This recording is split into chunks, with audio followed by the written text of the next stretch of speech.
Welcome to royal news.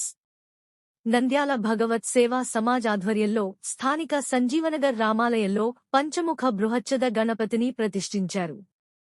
ఈ సందర్భంగా భగవత్ సేవా సమాజ్ కార్యదర్శి మధు మాట్లాడుతూ ఆక్రూట్, జాపత్రి, మరాఠీ మొగ్గ, అనాస పువ్వు, రాతిపూత, దాల్చిన చెక్కతో తయారు చేసిన పంచముఖ బృహచ్చద మహాగణపతిని భక్తులు అందరూ దర్శించుకోవాలని గత 12 సంవత్సరాలుగా సంజీవ నగర్ రామాలయంలో భగవత్ సేవా సమాజ్ ఆధ్వర్యంలో కాలుష్య నివారణ గణనాథుని ఏర్పాటు చేస్తున్నామని తెలిపారు. ఈ గణనాథులకు నిమజ్జనం ఉండదని, అందుకుగాను గణనాథుని ఎదురుగా ప్రతిష్ఠించిన మరో గణపతిని నిమజ్జనం చేస్తామని అన్నారు. పంచముఖ బృహచ్చద మహాగణపతి దినుసులను భక్తులకు అందజేయడం జరుగుతుందని తెలిపారు.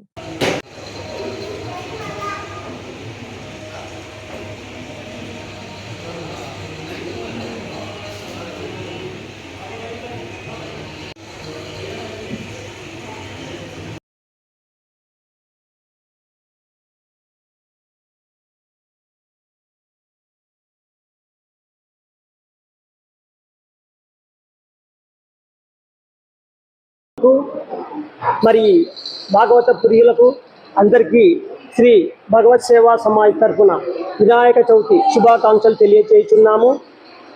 మనందరికీ విదితమే, ఏ పని ఆరంభించాలన్నా, ఏ కార్యక్రమం చేయాలన్నా ముందుగా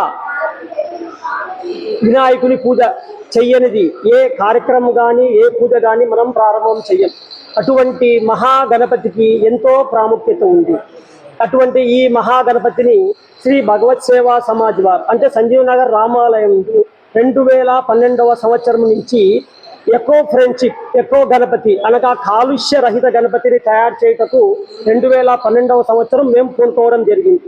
ప్రతి సంవత్సరము వైవిధ్యంగా ఒక్కొక్క మహాగణపతిని తయారు చేసి ప్రజల ముందుకు తీసుకురావడం జరుగుతుంది. తిరిగి ఏ పదార్థాలు మేము వాడుతామో ఆ పదార్థాలు తిరిగి భక్తగ్రేసులకు పంచడం జరుగుతుంది.